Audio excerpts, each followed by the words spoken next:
Welcome student. हम discuss कर रहे थे फिज़िक्स की एक नई ब्रांच ऑसिलेशंस। आज उसकी दूसरी वीडियो आ चुकी है। आज का जो हमारा टॉपिक है वो है ऑसिलेटरी मोशन। ऑसिलेटरी मोशन से पहले जो हमने टॉपिक डिस्कस किया था वो था पीरियोडिक मोशन। ऑसिलेटरी मोशन को पढ़ने से पहले पीरियोडिक मोशन का आना बहुत ज़रूरी है।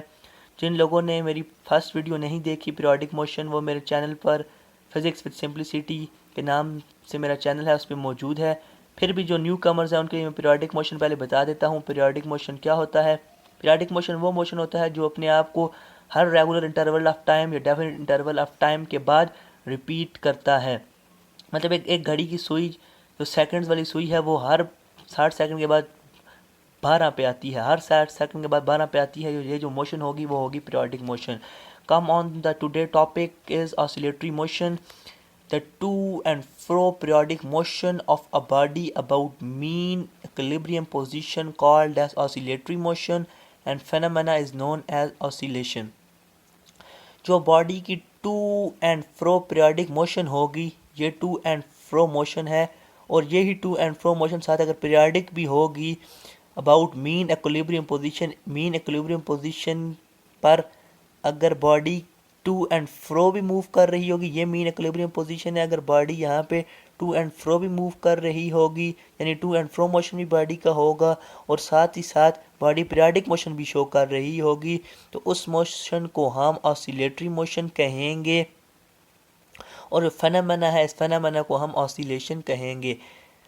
एग्जाम्पल्स पे आते हैं। जिस एग्जाम्पल्स को डिस्कस करेंगे तो हमें ऑसिलेटरी मोशन अच्छी तरह से समझ आ जाएगी।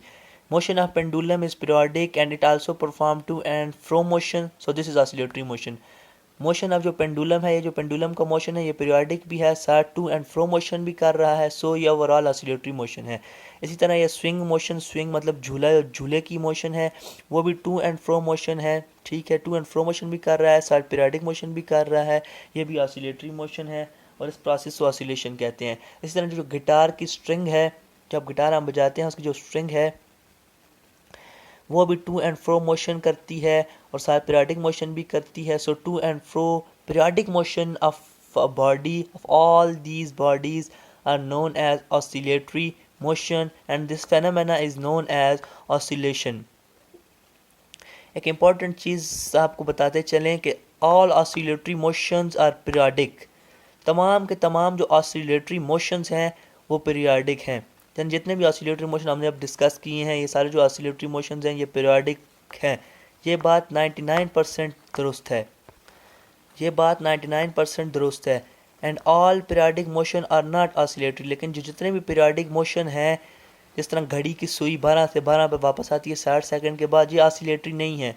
मतलब जो ऑल तमाम के तमाम पीरियोडिक मोशन ऑसिलेटरी नहीं है, लेकिन तमाम के तमाम ऑसिलेटरी मोशन पीरियोडिक है। ये 99% ये बात दुरुस्त है। इसका आंसर आपको आखिर में देंगे इंशाल्लाह। आते हैं एक्सप्लेनेशन पे। ये बॉडी की मीन पोजीशन है।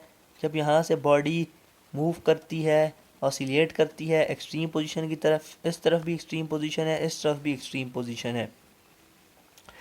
जब बॉडी मीन पोजीशन से ऑसिलेट करती है एक्सट्रीम पोजीशन की तरफ, तो तमाम के तमाम ऑसिलेटरी मोशन में एक फोर्स एफ एक्ट कर रही होती है जो हमेशा मीन पोजीशन की तरफ होती है। चाहे बॉडी इस एक्सट्रीम पोजीशन की तरफ मूव करे या इस एक्सट्रीम पोजीशन की तरफ मूव करे, फोर्स हमेशा एक्ट कर रही होती है जो टुवर्ड्स मीन पोजीशन की तरफ फोर्स हमेशा एक्ट कर रही होती है। यहाँ तक बात हो